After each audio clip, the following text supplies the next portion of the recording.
So then, I'm aware that this news isn't exactly the newest, as it kind of dropped while I wasn't in the country, but while I was away on my theme park trip around Europe, I did see that Alton Towers had announced that they would be launching brand partnerships and sponsorships at the resort. They'll be able to sponsor their rides, their theme park events, and Scarefest was the example they gave, that there'll be the possibility to sponsor the park's press events, and even sponsor things like the main stage on the front lawns and have sponsorships around there. And it would give the brands access, I think they stated it as like the park's globally renowned theme park IPs, including Nemesis Reborn was I think the one they used as an example. And instantly, the reason I found out about this was a lot of people were giving their take on it. And I know it's something which was a few weeks ago at this point, and it's something which I wanted to give my take on because, be honest, I want to hear what other people's takes on are who watch these videos, because I love interacting in the comments about it and seeing what other people think on it. But one of the main points which people made, which isn't wrong in any way, is they compared it to when we had the sponsorships for Fanta that sponsored Oblivion and how awful it looked, which I'll be honest, there's no denying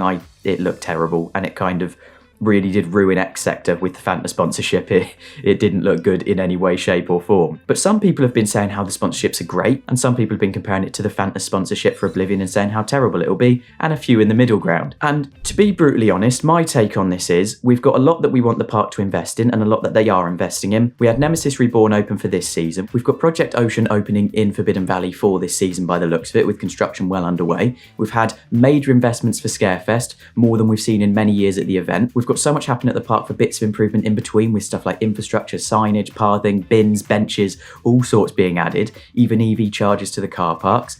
And that money's got to come from somewhere, essentially. And given that we've got things like Project Horizon, which we want to happen, which has clearly been delayed for reasons that I'm not sure, but it isn't under construction yet, so there must have been something which has delayed the starting of this project. I think it shows that the park is doing so much that although Merlin can afford to fund these things, getting a little bit more income into the resort to help fund these things is something which, I'll be honest, I'm not going to complain about, because I don't see it being as bad as the Fanta sponsorship. And now it might be because the day which I actually read this information, I was at Europa Park going on Voltron, and I'll be honest, it kind of made me relate to the part of you've got Voltron is sponsored by Rimac with the car company, and it doesn't drain from the theme at all. In fact, it kind of works perfectly in unison with it. Now, I know that's an attraction which had the sponsor from the get-go so they could integrate it a bit easier. I think we'll see subtle brand sponsorships that won't ruin the themes. I think it'll be such little hints and nods, like logos here and there dotted around,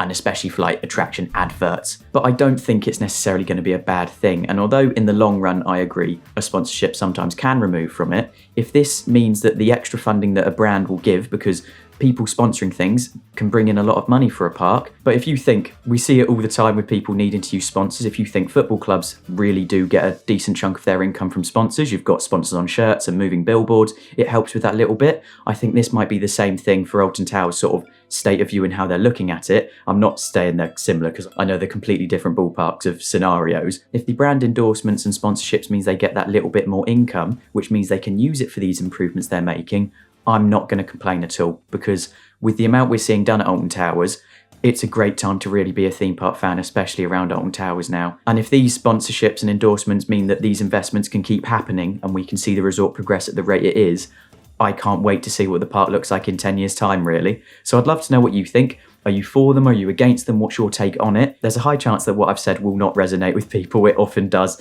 I often tend to go off on a tangent of a lot of things, but I really want to know what people think on this, because I think it is something quite major for Alton Towers, and especially with their progression. So I'd love to know what you think. Sorry I didn't really upload as many videos as I went away. I wanted to try and schedule them, but it kind of hit quite sudden where we went away and I didn't really have time to upload things, mainly because it was either in a theme park or driving somewhere when I was basically just tired and really wanted to sleep. So I unfortunately took a few weeks without a video like this format, but I did try and get some on-ride POVs out there. I'll try and make some content around the trips I did, because I'll be honest, it's changed my outlook, and especially my number one ride has changed significantly since that trip. But thank you all for watching. If you did enjoy this video, please do like and subscribe. It really does make the world of difference and really does help this channel out. And I'll see you all in the next one.